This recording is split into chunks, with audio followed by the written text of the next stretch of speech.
सोचिए, भारत का वो दौर जब ऑनलाइन शॉपिंग का नाम सुनते ही लोग हंस देते थे।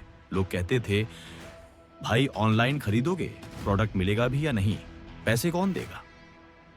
लेकिन आज हालत ये है कि छोटे से गांव से लेकर बड़े बड़े मेट्रो सिटीज तक लोग रोजाना फ्लिपकार्ट और अमेजॉन से शॉपिंग करते हैं।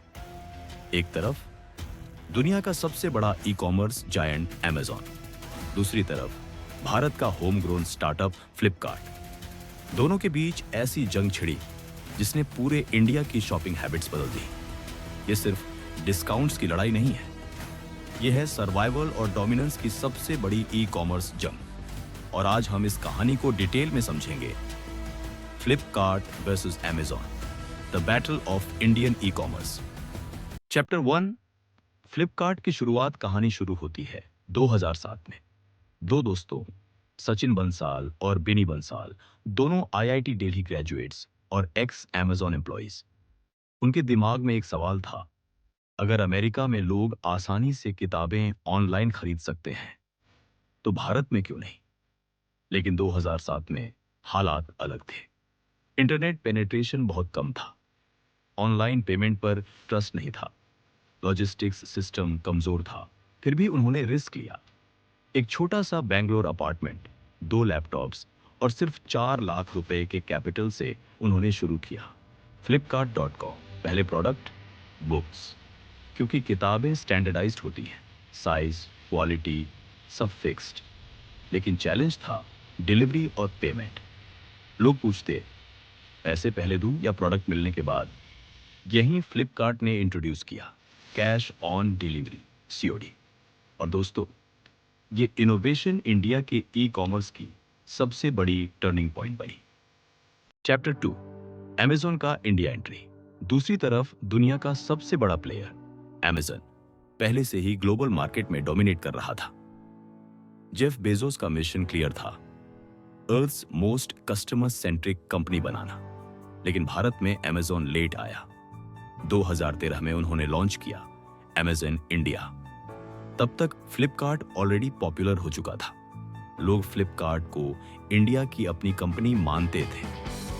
अमेजॉन ने एंट्री लेते ही एग्रेसिव स्ट्रेटेजी अपनाई।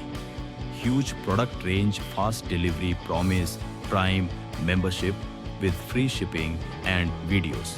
लेकिन शुरुआत में इंडियन कस्टमर्स को ट्रस्ट दिलाना आसान नहीं था। चैप्टर 3। फ्लिपकार्ट की विनिंग स्ट्रेटेजीज। फ्लिपकार्ट को फायदा मिला उसके इंडिया फर्स्ट अप्रोच का। 1, कैश ऑन डिलीवरी। जैसा मैंने बताया, इसने लोगों का ट्रस्ट जीत लिया। 2, इजी रिटर्न्स, अगर प्रोडक्ट पसंद ना आए रिटर्न कर दो। 3, festive sales, Diwali, Holi, Independence Day, हर मौके पर bumper discounts. 4, marketing campaigns, Bollywood शैली के एड्स, जैसे अब हर विश होगी पूरी। फ्लिपकार्ट धीरे धीरे हर मिडिल क्लास घर का नाम बन गया। लोग कहते थे, अमेजॉन अमेरिका की कंपनी है, लेकिन फ्लिपकार्ट हमारी है। चैप्टर 4। अमेजॉन का काउंटर अटैक। अमेजॉन ने हार नहीं मानी। उसने कस्टमर्स को ल्यूर करने के लिए लॉन्च किया अमेजॉन प्राइम। सिर्फ 499 रुपए प्रति वर्ष में free fast delivery plus prime video. Great Indian festival sale, Flipkart की बिग बिलियन डे सेल का जवाब। Global supply chain, international products अब इंडियन यूजर्स तक। फ्लिपकार्ट और अमेजॉन के बीच सेल वॉर इतना इंटेंस था कि लोग साल भर इनकी सेल का इंतजार करने लगे। और इसी प्राइस वॉर में छोटे प्लेयर्स जैसे स्नैपडील, शॉपक्लूज, जबोंग धीरे धीरे गायब हो गए। Chapter 5। The big investments and acquisitions. Flipkart को ग्रो करने के लिए लगातार फंडिंग मिलती रही। Accel partners, Tiger Global, SoftBank जैसे बड़े इन्वेस्टर्स ने पैसा लगाया। लेकिन सबसे बड़ा मोमेंट आया 2018 में, जब वॉलमार्ट ने $16 अरब में फ्लिपकार्ट का 77% स्टेक खरीद लिया। ये उस समय इंडिया का सबसे बड़ा स्टार्टअप एक्विजिशन था। इस डील के बाद फ्लिपकार्ट ऑफिशियली एक ग्लोबल लेवल का कॉम्पिटिटर बन गया। दूसरी तरफ अमेजॉन ने भी अनाउंस किया कि वो इंडिया में $6 अरब 50 करोड़ इन्वेस्ट करेगा। उनका टारगेट था हर घर में अमेजॉन पहुंचाना। चैप्टर 6, वर्तमान स्थिति आज की डेट में। भारत का ई कॉमर्स मार्केट लगभग $100 अरब का है। फ्लिपकार्ट और अमेजॉन मिलकर लगभग 80% शेयर नियंत्रण करते हैं। फ्लिपकार्ट फैशन और इलेक्ट्रॉनिक्स में स्ट्रांग है क्योंकि इसके पास मिंत्रा और फोनपे जैसी सब्सिडियरीज हैं। अमेजॉन ग्रोसरी, पैंट्री और सब्सक्रिप्शन सर्विसेज में स्ट्रांग है। लेकिन असली जंग अभी खत्म नहीं हुई है क्योंकि अब रिलायंस का जियोमार्ट भी इस रेस में उतर चुका है।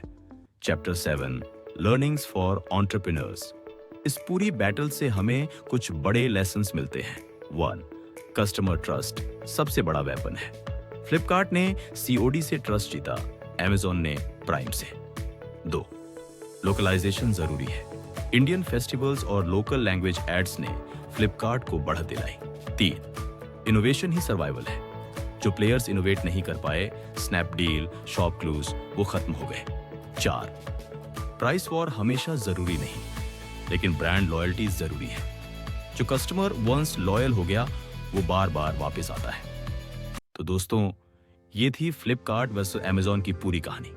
2 कंपनीज, एक इंडिया से, एक अमेरिका से, जिन्होंने मिलकर पूरे इंडिया की शॉपिंग हैबिट्स बदल दी। अब सवाल आपसे, आने वाले 5 सालों में कौन जीतेगा? अमेजॉन अपनी ग्लोबल ताकत के साथ या फ्लिपकार्ट अपने इंडियन कनेक्ट के साथ? कमेंट में बताइए। और अगर ऐसी बिजनेस केस स्टडी स्टोरीज पसंद आती है तो चैनल को सब्सक्राइब करना मत भूलिएगा।